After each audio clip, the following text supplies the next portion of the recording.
Hey everybody, this is Palmiotti of Human Art Studios, and this is Making Comics and Art. Just me tonight, but I am talking to Andrew Mangum. Welcome, Andrew. Hey, what's up, brother? So, Thanks for having me on here. yeah, great to have you here, man. We already get people in the chat, and we'll get to them very, very shortly. But since I pulled up the Near X Reborn page, let me go to share. I'm going to share that out first, so Cool. We can talk all about that. Yeah, I want to help Bill out. I did a cover for his book, and it's such an honor to have a cover on that book. All right, so yeah, it's on Kickstarter currently. It's got 13 days. It's got a lot of backers, bringing in good money. Near X Reborn issue 3, the final chapter, and this is through Committed Comics.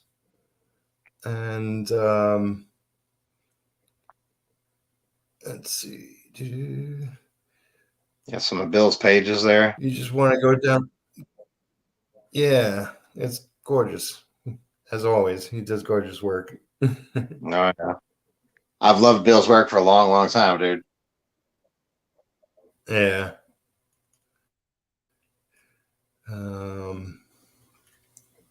So where is your level?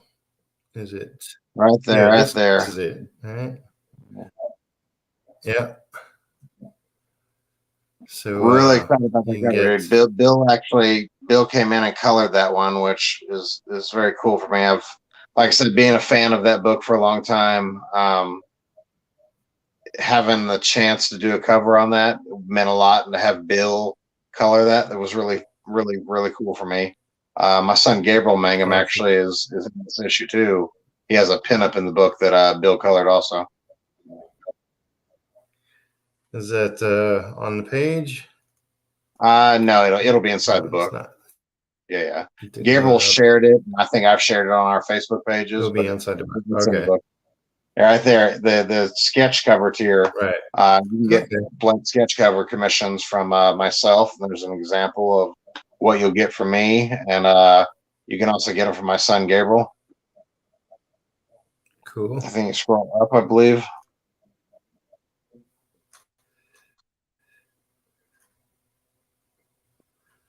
Or down, you passed it. It was the first one I showed.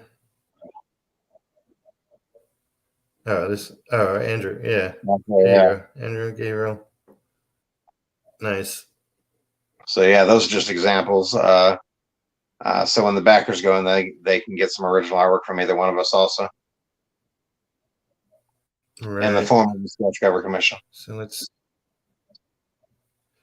get digital, copy digital series, physical, discover, GB variant. Is there your variant cover? Cyberforce variant. What else? Yeah. Joe Madureira tribute cover.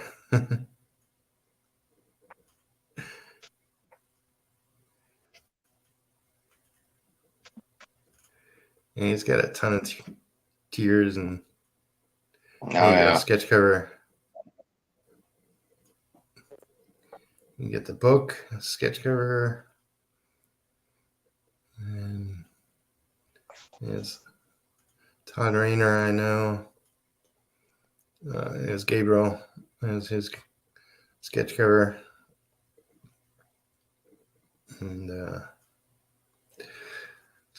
7 of 8 left. So somebody ordered one. Let me sure it's 4 left of 9. So they ordered a bunch of yours. That's good. Yeah, that's good. Makes me feel good. Cool. So yeah, I need I all put of the y'all to go link back that book and get in the my the chat. Andrew Mangum cover. Yep, and pinned it so people can go check it out. I'll stop sharing that. All right. So yeah, let's say So what else on hello your mind, by the way? to those that showed up. Domino, welcome. And we have What's up, Shadowbacks. brother? Welcome, guys. Yeah, run behind. Yeah, a little bit. But yeah, busy day as always. So yeah, it's been forever since I've seen you. Although I see you all the time online. But we met way back when in Chicago, I believe, at a Yeah, convention. I think back in the Wizard World days, Yeah, yeah. back when conventions had that energy behind them. Yeah.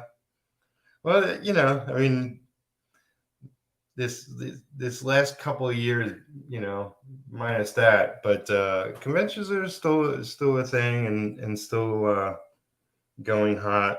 There was a certain magic to Wizard Cons, but it was good to meet you in person back then, and I've been a fan of your work, of course. And Well, vice versa. You've touched some great books too. yeah, I still want to live my ultimate dream, which is to be on the same book for a long time. Which, if I got to do that myself, I got to do that myself. Dude, I kind of got mixed feelings on that. I see the point of a creator. Just speaking about artists, being on a book for 100 issues or so. I love the longevity of that, but at the same point, it's kind of the all in the family syndrome, where you kind of, I think, can hit your peak and go too far on something, and then you just kind of beat a dead horse. I don't know which I'd like better, to stay on a book for 100 issues or to do 6-issue miniseries and kind of get fresh energy behind yourself each time. Give your fans a new story arc, a couple story arcs every year. Yeah. Well, I mean, there are definitely different philosophies and ways of looking at it. I mean, I was a fan of like Rich Corbin back in the day, and he produced essentially like a graphic novel a year, and he did great work. And um, it's like I feel like I haven't been given a chance to really shine because I haven't been on a regular book. Like other than Aquaman, Yeah. which most people know my work from, and that even that wasn't totally consistent. It was consistent a little while, but it was like we were a fill-in team initially, and we were doing spot issues here and there and whatnot, and then eventually became the team.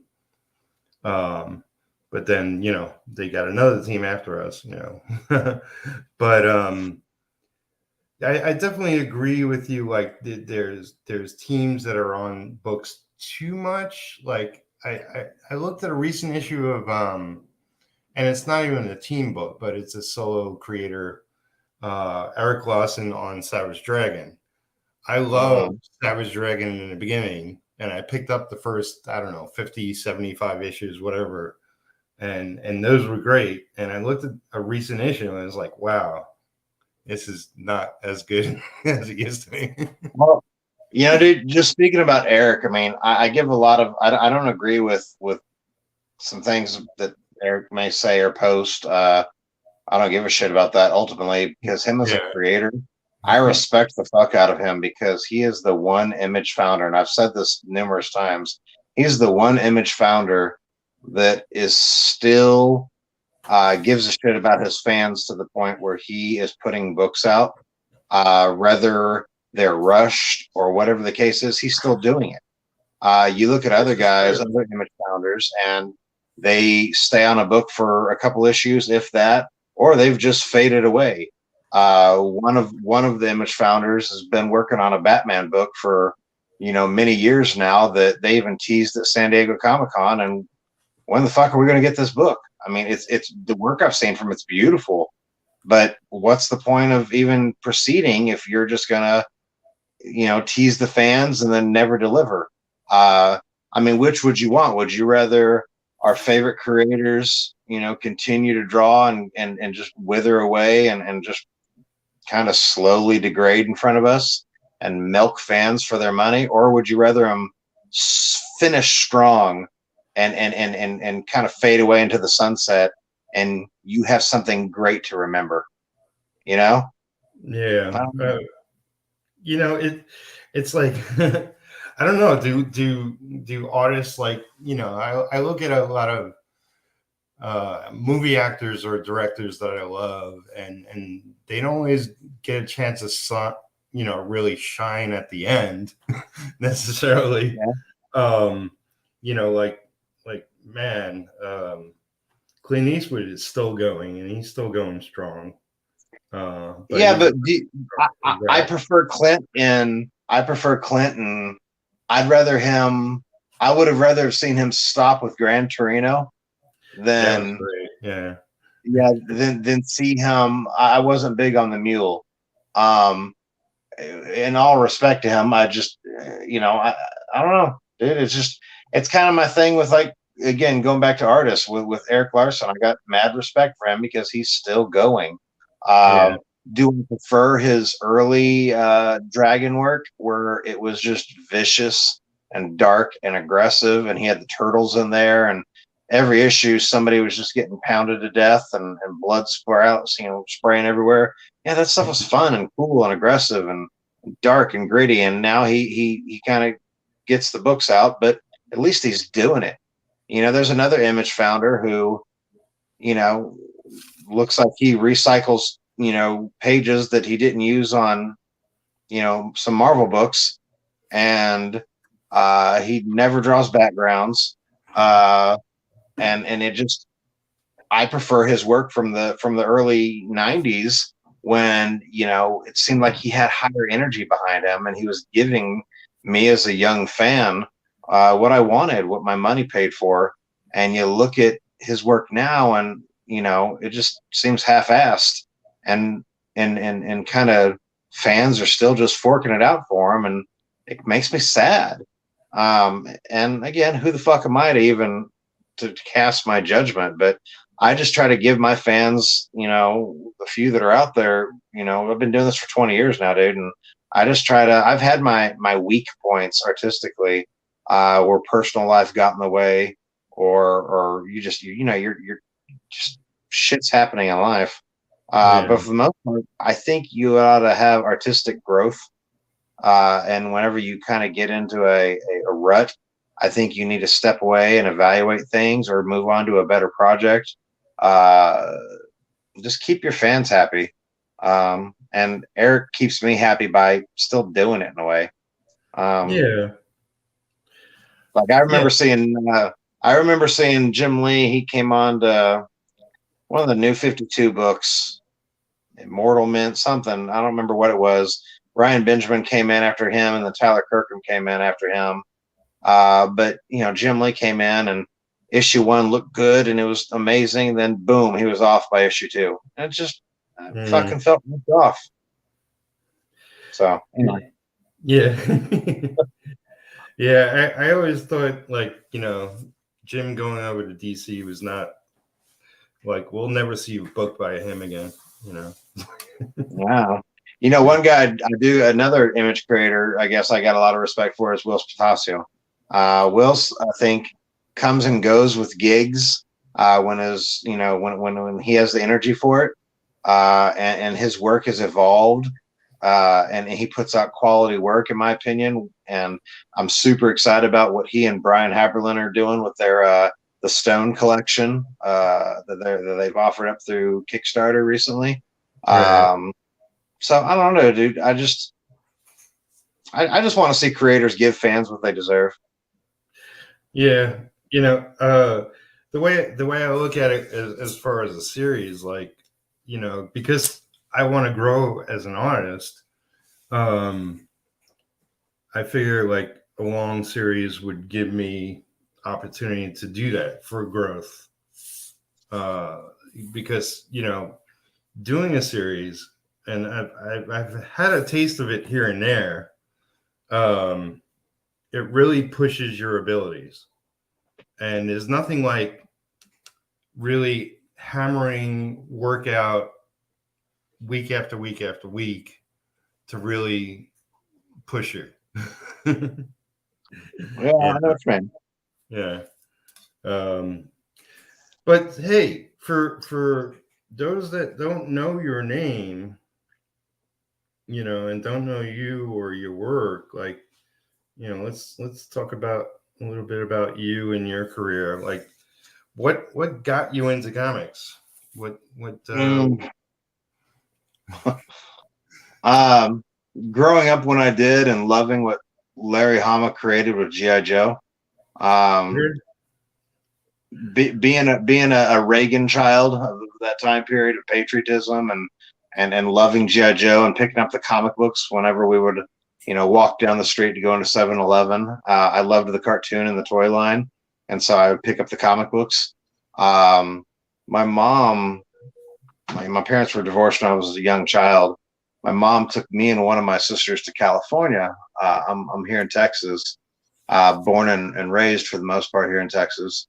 And we went out to California for a while, and she remarried. And my stepbrothers and stepdad were heavily into the comic books, especially the independent stuff, and they kind of opened my eyes to the birth of Image Comics, which was happening right around then, and Chaos Comics and other independent studios, and it was a whole new world for me.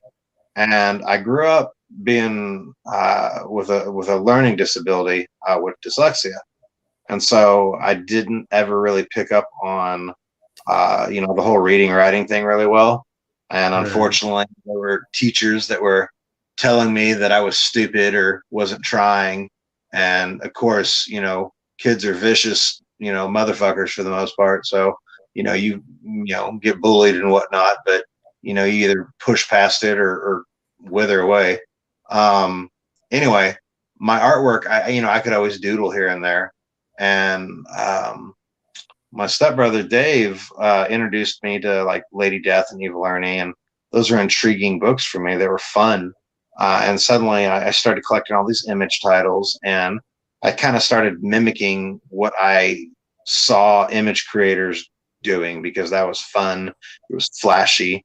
From there, that turned me on to Bernie Wrightson's work and Frank Frazetta's work, and I could see where what you could become as an artist, and it gave me an outlet. It gave me something to prove that what I may not be able to spell properly or read real well, but I can draw. So I'm going to advance at this, and I'm going to push my talents on that, and I'm going to prove every motherfucker wrong that's ever laughed at me that I'm going to do something. right. So I focused all on that, dude. Um, I drew in school, would get in trouble by the teachers all the time because, I wasn't focused on my academics. Um, and then as I got a little older, I started sending in artwork. We're talking like I was just drawing on like copy paper and sending in fan artwork to publishers. And I actually sent artwork to Entity Comics to Don Chin Wow. of Nara, and because I loved Bill's work, and I actually got a letter back from Don saying that this was really neat and that he likes it and he was going to run it as fan art. And dude, I thought I hit it.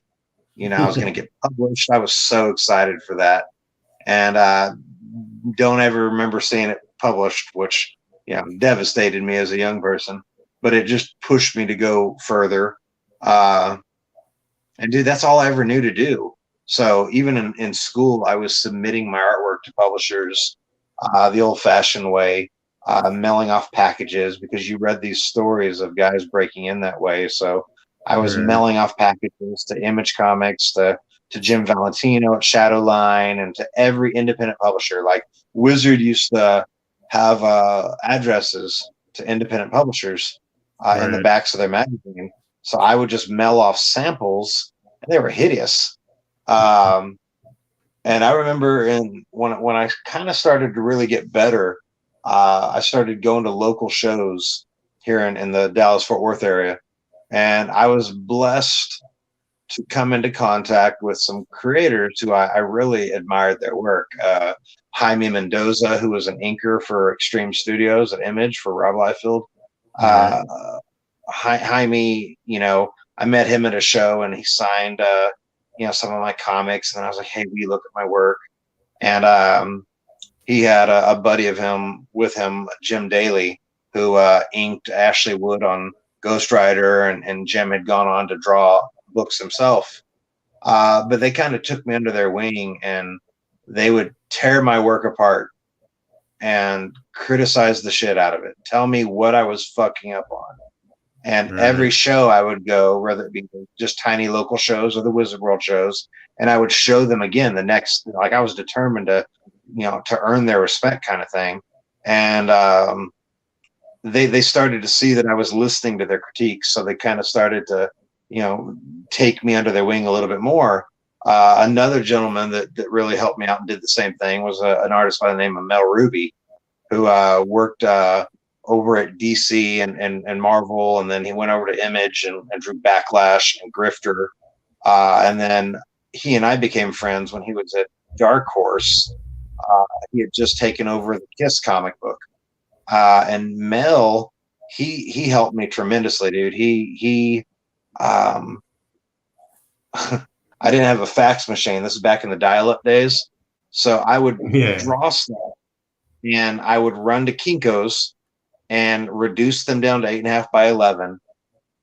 And then I would fax them to Mel Ruby, and then he would correct everything I screwed up on with a red pen and then fax it back to me with like handwritten notes of what to correct. And then sometimes I would call him, and he kind of guided me through what I was screwing up on. So he helped me a lot, and he actually got me in front of Ralph Macchio at Marvel. I drew some Spider-Man sample pages, and they were really bad, but they were decent enough to get me in front of Ralph and a phone call.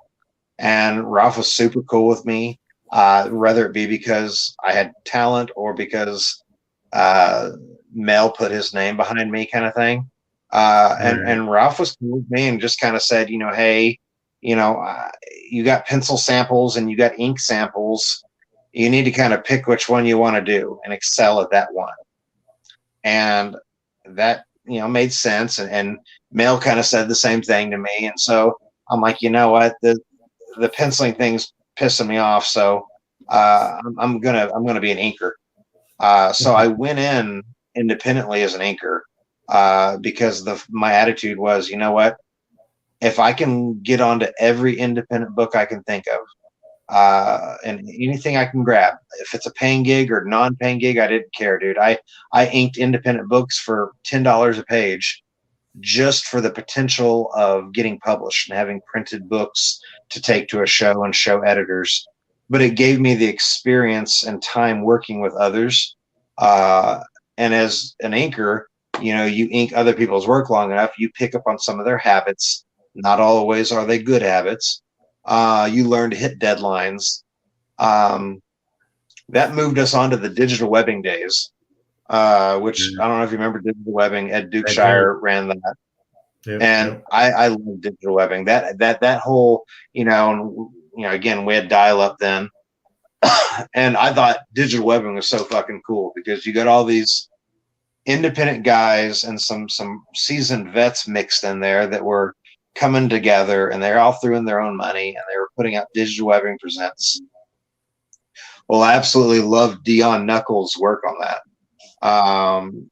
And I kept kind of pushing my work and showing it off on their forums. And I started talking to Dion, and I I'm just a super fan. Like I had books of his because I'm a giant fanboy with so many of y'all. I got tons of comics sitting next to me, and I just geeked out on him, and I told him, you know, he actually gave me his phone number, and that was a dork moment for me. And I called him, and I totally geeked out and told him what, you know, I loved this book and this book, and he kind of, you know, after I got all that out of my system, he again took me under his wing, another guy, and he was like, hey, your inks are pretty good. I actually need an inker for a book that we're doing here at Digital Webbing. He was working with Kel Nuttall, who they were putting out a book called Scum, which had a toy line also, and it was colored by Hi-Fi, and they brought me on to ink issue 2, I believe it was. I came in after like page 5, and dude, I was so excited because not only did I get a little paycheck, I was in a book that was getting distributed through Diamond, and it was colored by Hi-Fi, who, you know, they were coloring X-Men and everything at Marvel at the time. So that really made me feel super good about myself, you know? So dude, I worked as an inker for a while, inking everything I could put my hands on. And that taught me a lot. And then in 2006, 2005, and I did all this on top of 2 jobs and a young baby and a you know, a wife at the time. In 2005, I started inking a book called Nick Storm Monster Hunter, and the penciler had left that book, and I took over the chores of drawing it for $15 a page for pencils and inks. And I bought me a table at a Wizard World show. It was only a 4-foot section of the table. What is it, Andrew? Oh, thank you so much, brother. I had a blast on the Cableman work. Where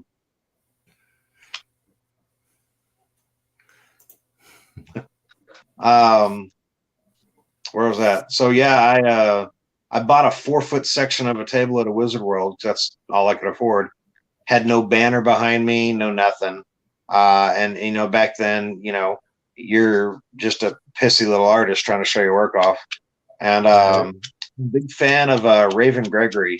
He was putting out a book called The Gift at the time that he was self-publishing, and then he ended up getting it over at Image. But Raven had started working at Zenescope, and Raven walked by my table and saw my werewolves that I was drawing. And he looked at me and he was like, man, he's like, I could so fucking get you a gig like next week. And I was like, yeah.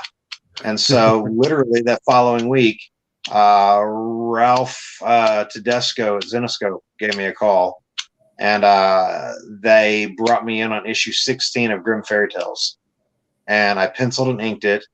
And then I inked issue 17 of Grim Fairy Tales. And, you know, Grim Fairy Tales was a hot book at the time. My book got on Wizard's little top 5 indie list, which was really fucking cool for me. Right around then, Wizards started kind of treating me like a real artist. So they started giving me table spaces, and we were, you know, doing the after party thing. And, you know, I started kind of climbing the ladder at that point. And, dude, I worked as an illustrator at that point. I bounced around a little bit. And then in 2009, my life took a hard hit. I was diagnosed with cancer, and it was devastating and one of the darkest times for me. But blessings came out of that time in many ways. One of the ways being artistically. I got invited to, because an inker was at San Diego Comic-Con, I got invited in to ink a cover for Doom Patrol during the Blackest Night storyline. And so I inked a cover for Doom Patrol, which, you know, to get a quick email from the DC editor was, you know, really badass. So I came in and inked at DC for a while. taking anything I could get my hands on. And then after that, dude, I went back to illustrating because, you know, that's kind of where my heart is. What else? Dude, I've just kept climbing the ladder. I've been working as an illustrator from then on. You know, I've done everything from creator-owned books. I did a creator-owned book with Mark Kidwell. He's the co-creator and writer for 68 that came out through Image Comics. We did a book called Wilder, which is a World War II werewolf book with an American GI that becomes a werewolf and slaughters Nazis. That was colored by Roy Young, who Roy is phenomenal. He colored Spawn and Eve Learning and Lady Death. I have had the opportunity to do some covers for Puppet Master. I've done 10 or 11 of those. I love the Puppet Master movies, and they let me do gore covers at Action Lab. So I got to do the goriest images I could think of at the time. They only had a few little conditions, you know, don't kill anyone that is of darker tones than me, because they didn't want me to look bad. And just have fun, make them gory. I worked with Gene Jimenez, a buddy of mine, who colored all those covers on those. I did covers for another series that Action Lab put out called Vamp Blade, Jason Martin's book. I did that because of my quote 90s style that I draw in. Those were actually my first topless covers, which I remember when I first got offered that, I actually asked my kids if they cared if I did topless covers. My son was in junior high at the time, and they're like, you know, my kids have grown up around this stuff. And he was like, yeah, Dad, I don't care. And I was like, all right, well, you know, kids are weird, so I just don't want your friends to think anything. And dude, sure as hell, we got into doing these Vamp Blade covers, and it's like 7th, 8th grade for my son. And he came home one day, he's like, Dad, my friends say you draw porn. I was like, no, because they just Googled my name. And I was like, it's not porn, it's tits. So anyway, dude, recently I've been doing, we did over at Amaryl Entertainment. Sorry. I did covers for a Cave Woman series, Bud Root's book, here and there. And then the publisher invited me and my brother Dave to do pretty much whatever we want. So we did a book called Cave Woman Razor's Run, which we brought in Razor from London Night Studios for this story arc. And it was a single issue, black and white. And it just kind of reintroduces her into this world and to new comic fans. And it kind of teases that there might be more. And then we set up the foundation for a bigger universe. And then from there, we went to a full color story arc for Cave Woman. It's a 2-issue series that we ran through Kickstarter, and then they took it over to Indiegogo for a little bit. But Cave Woman Metal Age, issue 1 and 2, it's full color, and that is a continuation of Cave Woman Razor's Run, in the aspect of the universe connects. And we always loved the books in the 90s that where you may have, you know, different story arcs for a series, whether it be Eve Learning or Lady Death or whatever, but you have to collect them all to get the big picture. You can still enjoy them individually and be fine, but you got to get them all to get the whole story. So we set this world up like this. So in Cave Woman Razor's Run, or Metal Age, we dive deeper into the world that we're creating.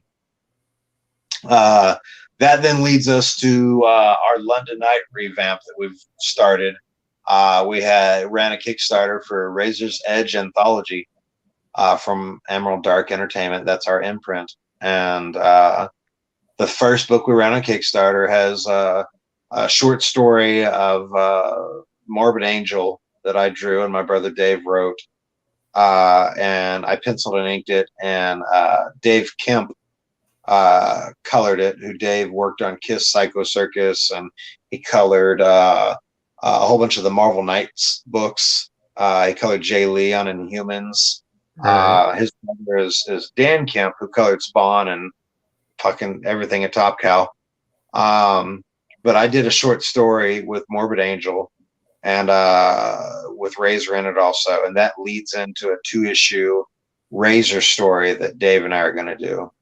My son Gabriel came in and he drew a Tommy gun story, colored by Dan Kemp, which is really cool. I mean, Gabriel has 2 covers on that book, and there's some other short stories from other artists in that series or in that single one shot. That sets up more Razor for us. So that's coming in the future. I'm back at Dynamite right now, drawing covers for them. They brought me back. Doing covers for Evil Ernie, which I absolutely love. Evil Ernie. Evil Ernie is one of the books that has been touched by some phenomenal artists. And Ernie, it sounds dorky, but Ernie is a character that, like, kind of, at first I didn't understand the character when I was a teen because it just looked like a killer book. But the more I kind of got into it, I was like, you know what, this is a love story. This is really cool. And so the fun and fun aspect of that book kind of took my mind away from, shit as a kid. And it did the same thing. It's one of the books that I held close to me when I was going through chemotherapy in 2009. And then through some hard times last year that my children and I went through, the character actually, drawing the character at least, took my mind away from times that we were going through. So having the opportunity to draw that character, even if just for covers, for Dynamite, means a lot to me. It means a lot to me as a fan of the original books. I know the material that is coming out isn't what Chaos fans from back in the day want, and I agree. But I'm trying to give them what I want, and that's the Ernie that you see on my covers. So I got Evil Ernie covers that have come out, and then I got a cover that comes out, I think, next week or the week after, for Pantha #2. They asked me to do a tribute to a Mark Texeira cover. So I got that, and I am working on a creator-owned book that I am going to tease a little bit later this year. I spoke to you already. I kind of want to have a decent chunk of it done before I show the world. But it's going to be something that is aggressive and fun, and I'm kind of going back to, we all kind of have ideas for stuff, and I've had a whole bunch of false starts on creator-owned books that when I look at it at the end of the day, it's like, you know what, these books are kind of like children, so I don't think they need to be birthed until they're ready and they're fully grown and ready to kind of come out. So, and I think things happen when they should. So this thing that I'm working on is something that is fun for me, and it's something that I'm doing for me. And the fans that, like it will buy it, and the ones that think it's stupid, that sucks. They won't buy it, but I don't care. So, that's what I'm up to. Yeah. Which is a lot. So, yeah, it's like, I'm not sure if you knew, back when I was working on Razor, and when I saw your work on Razor, I was a little confused because I haven't been keeping track of what Everett Hartsoe was up, and I kind of heard the rumor that he sold the character, but I wasn't like sure, and it's like, what? Wait, what's this? What? But your work on it is really nice. Thank you. Yeah, a lot of people, whenever we started teasing and showing off the Razor stuff, they instantly thought, are you working with Everett? And Everett's not involved in this at all. The rumor you heard is true. So fans of the original stuff. I'm a fan of the original stuff. I have the Morbid Angel books, which I love the work that Shelby Robinson did on those back when he kind of had his Stephen Platt style going on. I love the anthology books. I love the work that Rick Land did in that book. I love that time in comic books.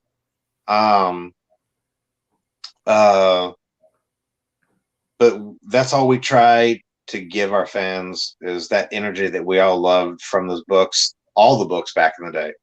I mean, big, flashy sexiness, fun stories that you're not going to look at these fucking books, and even the creator on thing that I'm starting in, you're not going to look at these books and it's not going to be boring talking panels the entire series. It's going to be big, flash, sexy, big pow artwork, and some dialogue in there too. But at the end of the day, I just want my comic books to be fun. I want them to keep me entertained.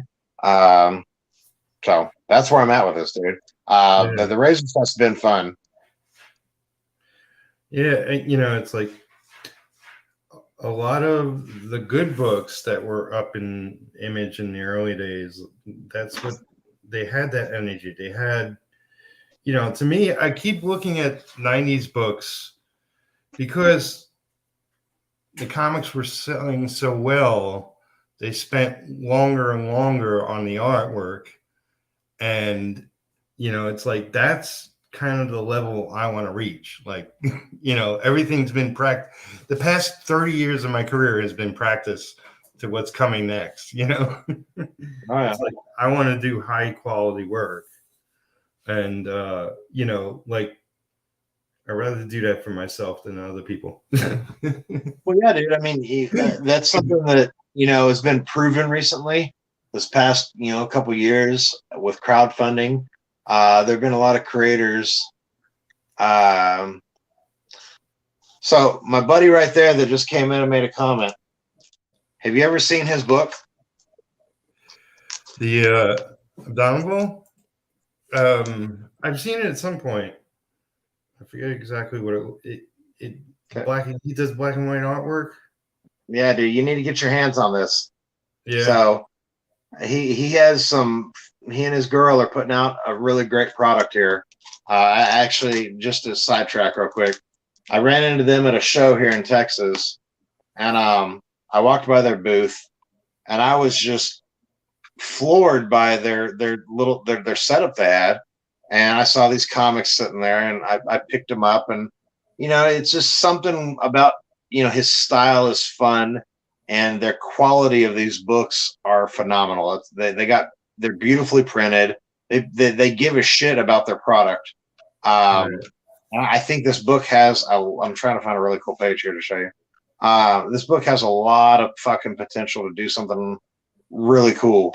I'll show you something real quick. Okay. It's fun artwork. Right.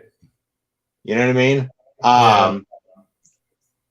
It just anyway, yeah, I'm whoring them out right now. So hey. So anyway, yeah, we're talking about fun comics. Dude, yeah, I want creators to be creators again. I want creators to go back to making books for themselves that are fun and do what the fuck they want to do. Don't give a shit what people think about it, if they're going to like it or not like it, because you're always going to have people not like stuff. So, I mean, I just want creators to have balls again and make stuff, you know? But, like when it comes down to it, it's like, what does the average comic have as far as fans? Like, if a book sells, I don't know, 2,000 copies, I don't know what the latest numbers are or whatever, but if it sells 2,000 copies, it's doing well. So, it's like, I don't expect to have 10,000 fans or 20,000 fans or 100,000 fans or whatever. So I'm not going to cater to everybody. I'm catering to myself first. It's like, I want to make a comic I want to read. It's like, but yeah, dude, with the crowdfunding thing, I mean, creators have proven that they can do it on their own. Why should we put our best work out there for somebody else to profit on? Yeah. And we just get a tiny page rate and, you know, maybe 5 copies of the book from the publisher. Yeah. It's frustrating.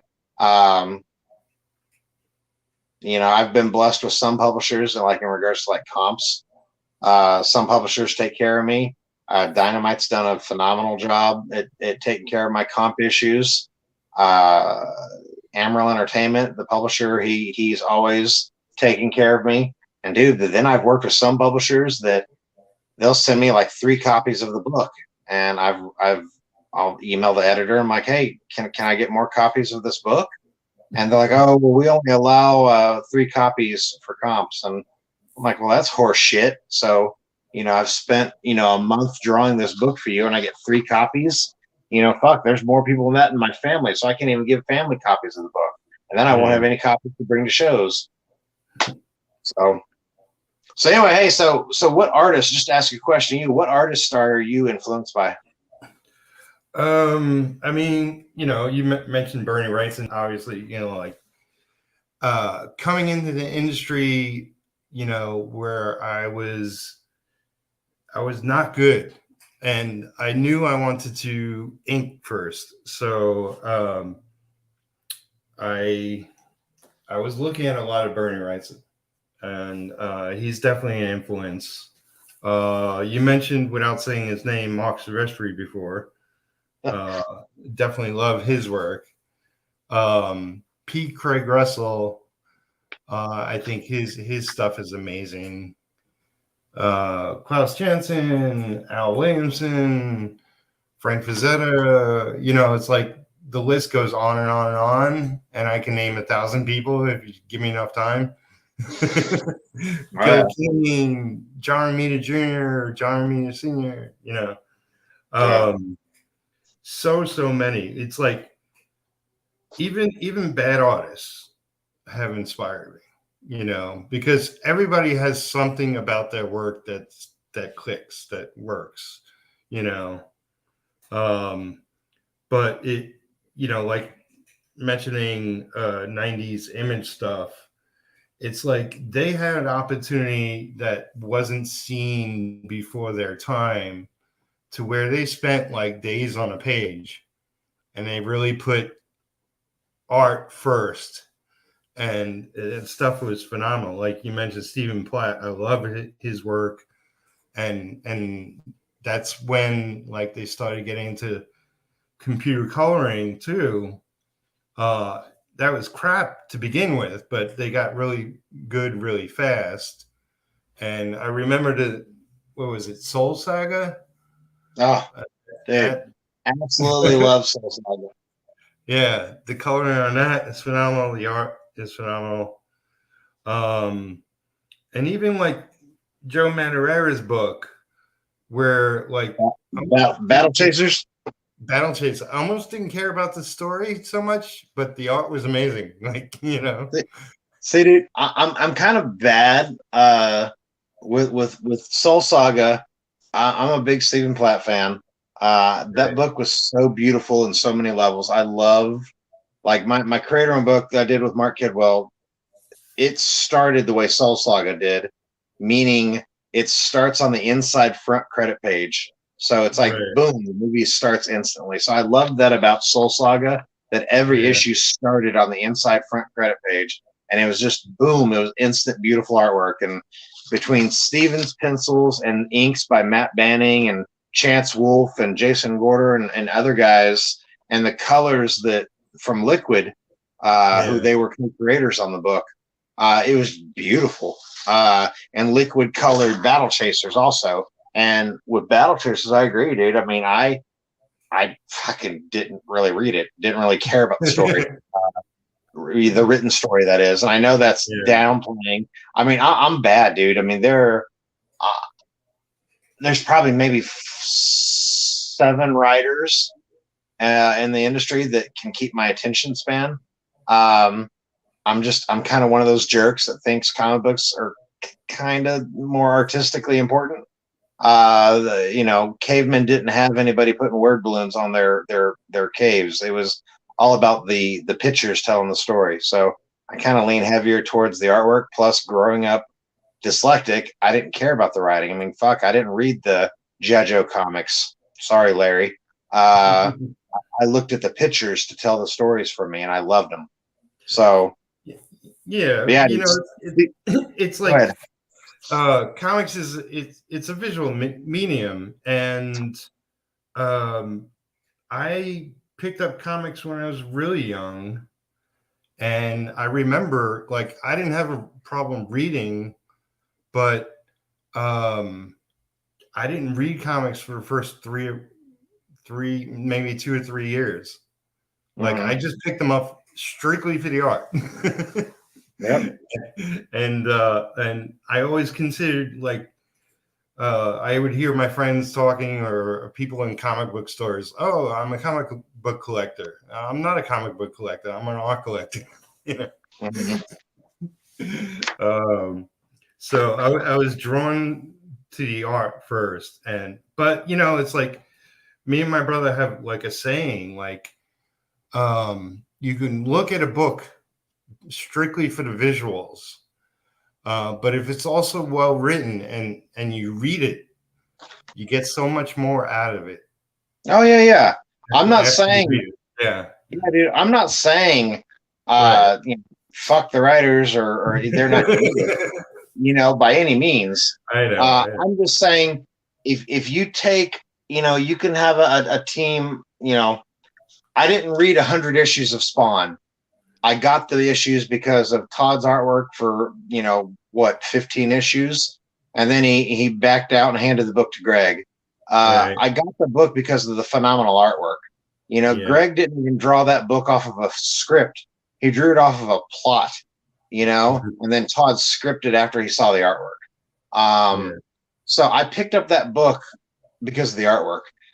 You can take even, you know, an issue of Batman that Greg and Scott did and hand it to a child or an adult who cannot read English. And they're going to look at it and they're going to enjoy the book by looking at the pictures. You know, Right. if you take away all the dialogue, you still have a comic book. If you take away the artwork, you no longer have a comic book. Right. So, you know, I don't know, dude. Yeah. Artwork's really important to me. So, Yeah. No, I agree. I agree. um, but dude, I got a Donald, lot of guys artistically that have inspired me. he said, thank you from before. And I guess we were harsh about something. And Battle Chasers was a great symbol of characters. Yeah. You know, it's like, and especially now with video games, it's like you pick up any video game or you play any video game and it's kind of they're assembling a bunch of characters much like you would assemble the different looking characters in the X-Men or any sort of team book or whatever. But yeah, I see that over and over, especially in fantasy type video games where it's like a collection of here's the thief, here's the strong guy, here's the sexy girl, you know, and so forth. Yep. Yeah, very distinct, visually different people. So yeah, dude, artists and writer, not artists and writers, but artists have been very influential to me and important to me, as far as their styles and looks and how their work entertains me and influences my work. I still dig out books from these guys and look at it in awe. And it's, the only thing that's changed is now I look at some of their pages and I'm like, oh shit, he did that not to look cool. He did that because he didn't want to draw that.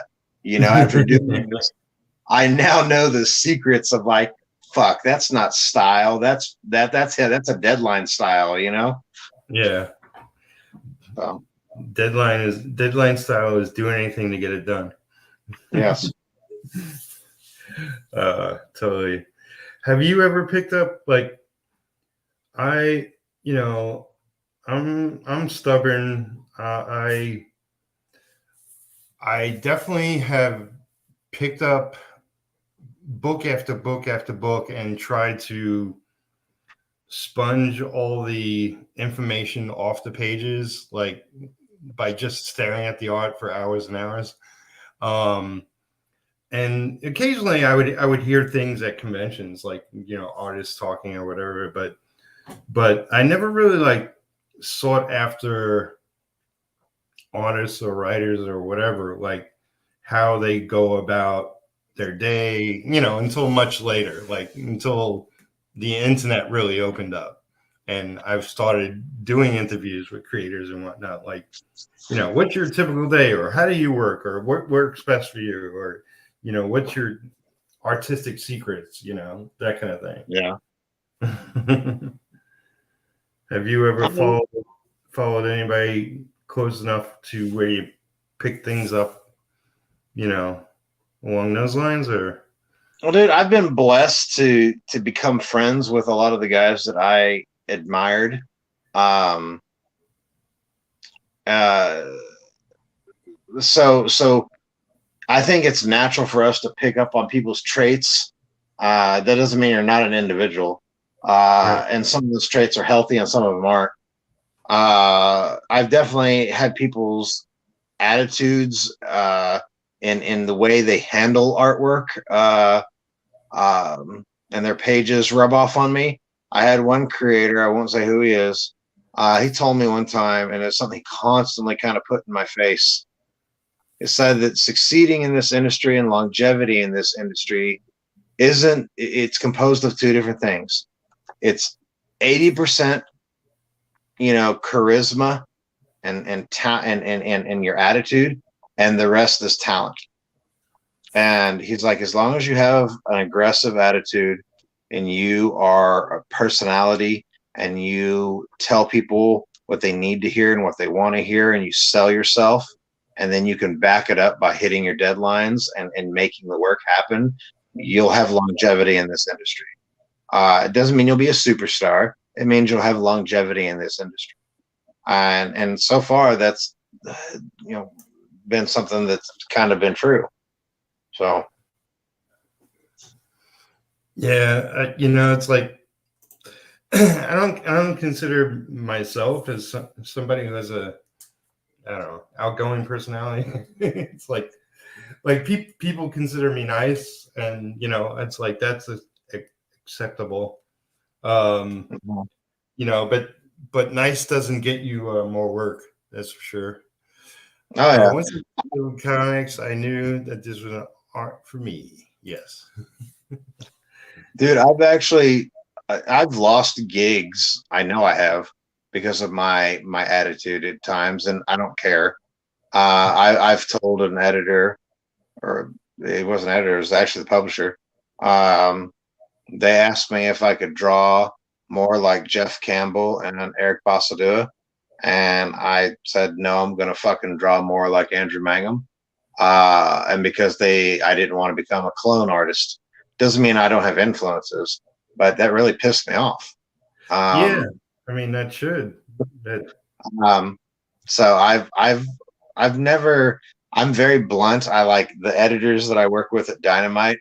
I warned them, like I'm not really professional in my emails. I was more, 20 years ago when I started. Not that I was emailing, but you know what I mean. right. But doing this for so long, um, I'm doing it for me. So I told them flat out, hey, just to warn you, I'm kind of blunt and direct, and I'm going to tell you what I want. And you may think it's annoying, but this is who I am. So you're going to miss out if you don't want to use me. Um, so anyway. Yeah, I mean, everybody has their own personality, and it's like I would never expect anybody to not be themselves, and I wouldn't take things personally. Like I know some editors and publishers have. Oh yeah. Trust me, as an inker, it's like people spill beans on the other people. But Yeah. but it's like I don't care. I don't want to get involved in politics or he said, she said, whatever.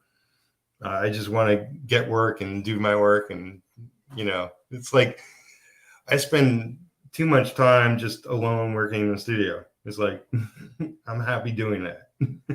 Dude, that's one thing about doing this is all these years, people talk to me at shows. I don't really do too many shows anymore. I'm kind of tired of conventions, honestly, dude. Yeah. The convention scene has changed so much.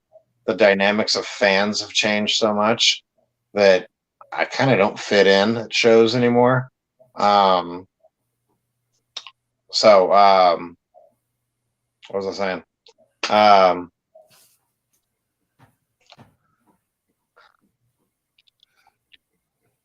Totally lost my train of thought there. Well, I was saying like I don't want to get involved with sort of like what people say or think of other people or any of that. It's like I just want to work, and I want to do the work, and I want to do to the best of my ability. Yeah, I was about to talk about how it's fun to do the shows once in a while because you get to see your friends and get to get out. Right. Because, dude, as well as I do, drawing comics is so lonely. You go sit at a table for hours upon hours. Sometimes you wake up at 2 or 3 in the morning because you got a headache or your stomach hurts. Like I got a headache right now. My lower back's hurting. I don't know, like mentally, I want to stay up and work, but I just physically, dude, it's harder the older I've gotten. Yeah. And it's so quiet and lonely sometimes doing this, and I'm okay with it because I'm kind of a loner. So it doesn't. I don't know. It's gotten to me a few times. Yeah, I mean, anything over time will, even if it's the greatest thing in the world. It's like, anybody who wants to get into comics, I pretty much say like, you got to love this, even if you have bad days. You got to love this, regardless of everything. Like, it becomes a job. It becomes a job like anything else. Like, yep. And you gotta be able to face that and work through that and not let it really get you. It was funny, dude. You picked you knew I was talking about Mark Silvestri on earlier. Right.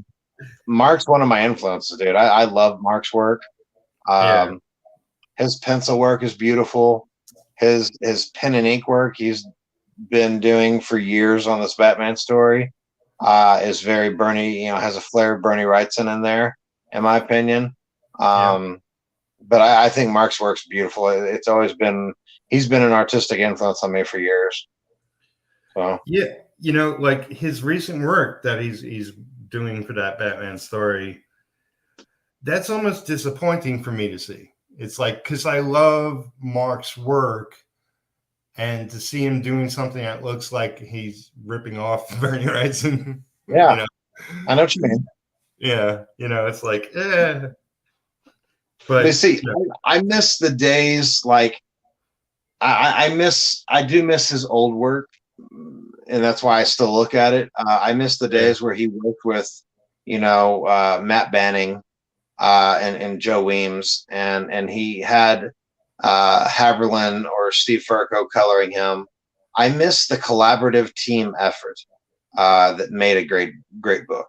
I'm not saying one guy can't do it all himself. But it's just that collaboration is really fucking cool because you feed off each other's energy. But just Mark's work. Go ahead. I was just gonna say really quick, like I think that's something we're losing, like because there was a time when like you were kind of mentioning it earlier, like there was the writer, the penciler, the inker, the colorist, the letter. It's like all separate people, and everybody had their job, and you can't cross the line. Can't do anything else. That's your one job. Stick to your one job. And then it started opening up. And now it's like, a publisher or an editor will hire somebody because they pencil, ink, and color. And it's kind of like the team effort is we're losing that. Well, and I think for the most part the work shows it. Yeah. So, I got guys that ask me, how do you draw digitally? You could do more and control your work if you just draw it digitally. And I hate computers. I'm really bad at them. I see the advantage of drawing digitally and technology, but I'm kind of a caveman.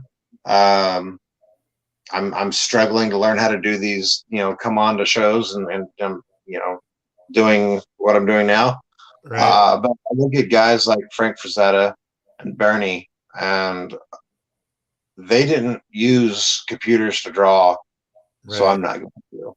And now people have said, well, maybe they would use them if they had them available. I don't know if they would have. I've had many a drinks with Bernie when he was around,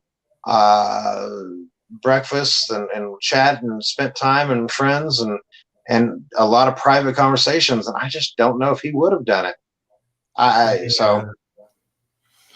Yeah, I mean, it's like I don't think everybody should, and it's like I've been told I should do it over and over myself, and I picked up a tablet, and my intention is that I'll color with it, and I'm fine coloring with a tablet. That's that's fine, but inking, I love inking too much. It's like and I love being traditional, so I can't see going full digital. I've seen like somebody who is fucking amazing, Brian Bowen, and he's digital now, and it's like meh. Well, I think the work loses a feel to it. Like David Finch, Dave's a great guy, and he's an amazing person, a very kind soul. Yeah. And Dave, can work digitally. As a fan of his work, and I've been a fan of his work since his early days at Top Cow, he did a Batman series where he was working with Richard Friend. Richard Friend was his inker for a while. Right. And suddenly I remember going in and picking up the book, and I don't see Richard's name on the cover. And I open it up, and it looks a little different. And I open it up, and it's story, I believe, and pencils and inks by Dave. And I'm like, huh. And I start flipping through it, and instantly I see a difference in the work. Yeah. The backgrounds looked a little different. And it's the fact that he started digitally inking himself. And, I think that allows you to cut corners. I think that I don't know, there's a stiffness to it. And he started drawing some things digitally, and it just wasn't for me. I love the personal feel of a physical page. I love the imperfections in artwork. I love to look at an original page, and you can see where somebody threw down some whiteout because they fucked up a window, or they didn't look at hair. When you're drawing digital too, you don't have that physical board. So what if you have a collector that comes up to you that's loved your work for years and wants to pick up an original from you? I mean, there's so much to be said for physical artwork. Yeah, I mean, it's like this. Yeah, I don't know if you could tell. Let's see, where am I looking? Like right here, you can see. I printed it out red instead of blue. I do red. But this is not the original pencils. But it's like I've gotten into this in recent years, inking over blue lines. That's something I didn't used to do, and it was a little learning curve. Not much of one, but I do like having the pencils underneath and and inking. Like this is a cover I'm working on. It's just the state of things now. It's like with the price of shipping going up, and it's like I remember back in the day, Mall in DC. Mall in DC offices back then were both in Manhattan, and I lived in Brooklyn. They used to FedEx pages to me. I was like, "What are you doing? I could come into the office, no problem." But they were, no, we'll FedEx it to you. Then you just FedEx it back, blah blah. Because they were just spending money left and right. Dude, my first, when I did that Doom Patrol cover, it was so exciting for them to have that FedEx truck roll up with that original board, and to physically ink the real board and have the FedEx, shipping paper into FedEx. I don't know, it had some excitement. I inked, yeah, it does, dude. I inked this Superboy issue, Blue Line, and I've inked quite a few things Blue Line, but the Superboy issue, I had a blast doing it. But inking Blue Line, I understand the speed factor. I would pull the pages, the high res pencils off of the server for DC, and print them out. I'd turn them to the blue and print them out on my damn printer, and ink them, scan them, put them in a template, and then upload them to my folder on the server. And I got to keep all my originals, obviously, and the penciler keeps all his originals. That's cool, but I know a lot of collectors that don't like that. They like the physical original board that has the pencils and the inks together. And for me, one of the downfalls to inking Blue Line was, I think, some of the fine details with certain pencilers, tiny tick marks, line work around the eyelashes or eyes or whatnot. You'll lose some of that in the transition to Blue Line and printing on your own board. So when you come in, at least I did, I missed some of that. So I don't know, that just kind of bothered me. Yeah, what always bothered me, especially it's becoming more of an issue, is like, back in the day, it was just pencilers who were using like I guess harder pencil lead and really sharp points, and they were drawing tiny. Now it's like people that digitally pencil, and they're shrinking things and blowing things up on screen and whatnot.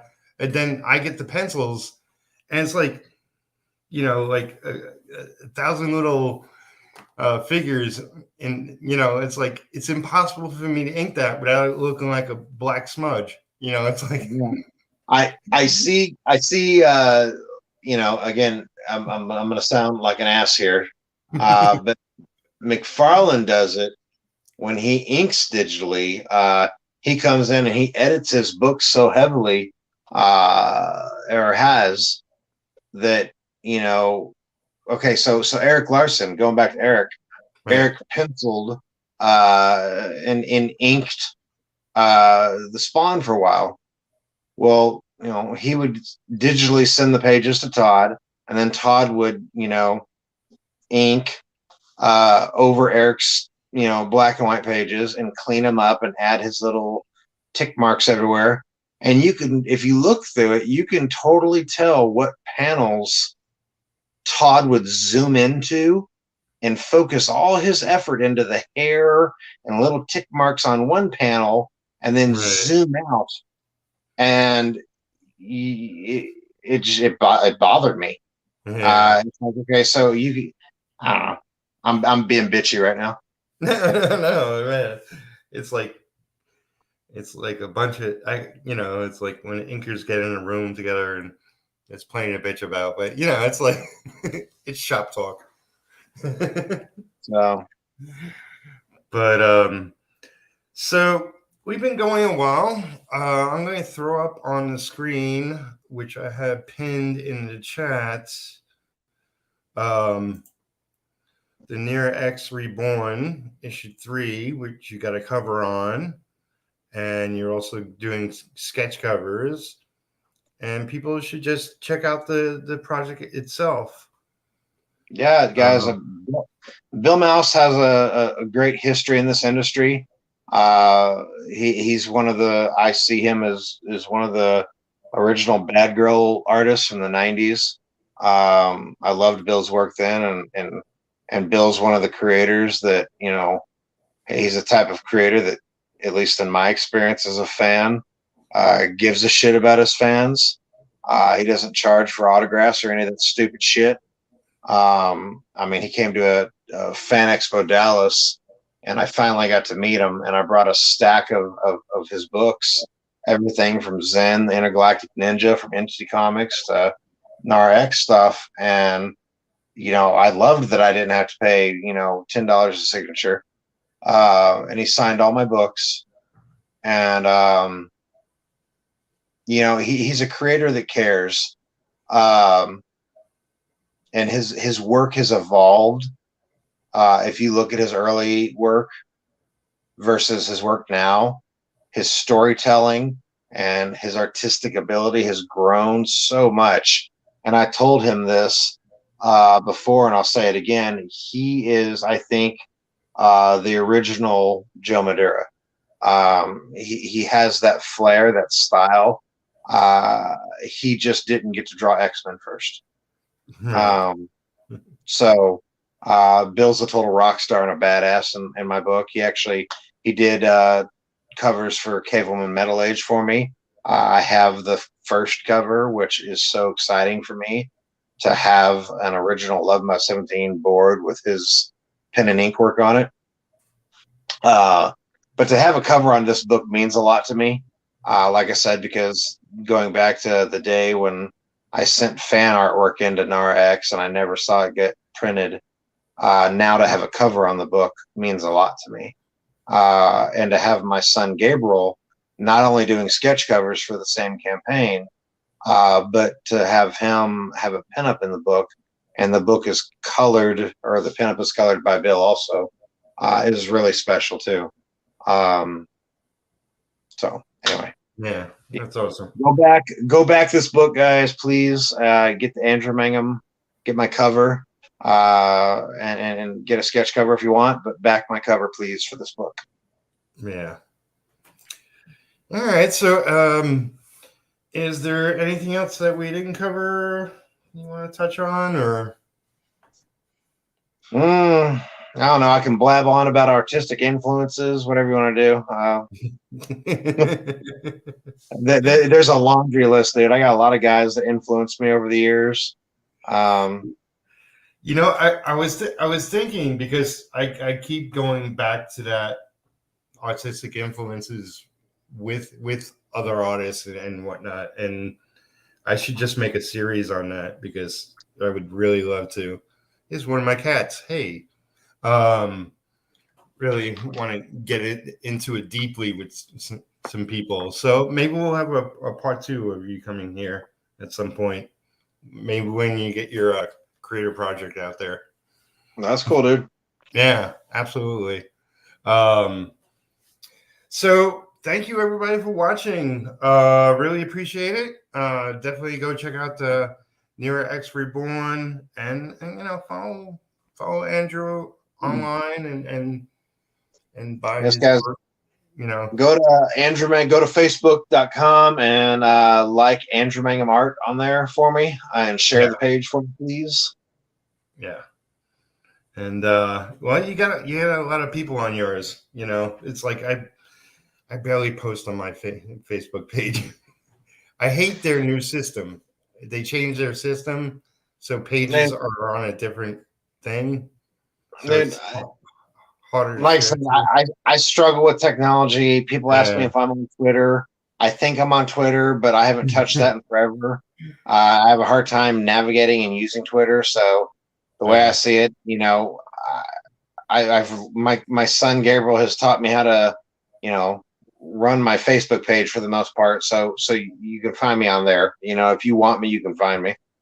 Cool. Yeah. So go follow him there, and yeah, keep track of upcoming work from him because he's a talented guy. We got new comments. Oh, Raging 2. Welcome. Looks great, man. Enjoyed lurking tonight. Good to have you. Not sure which one you are, but thank you.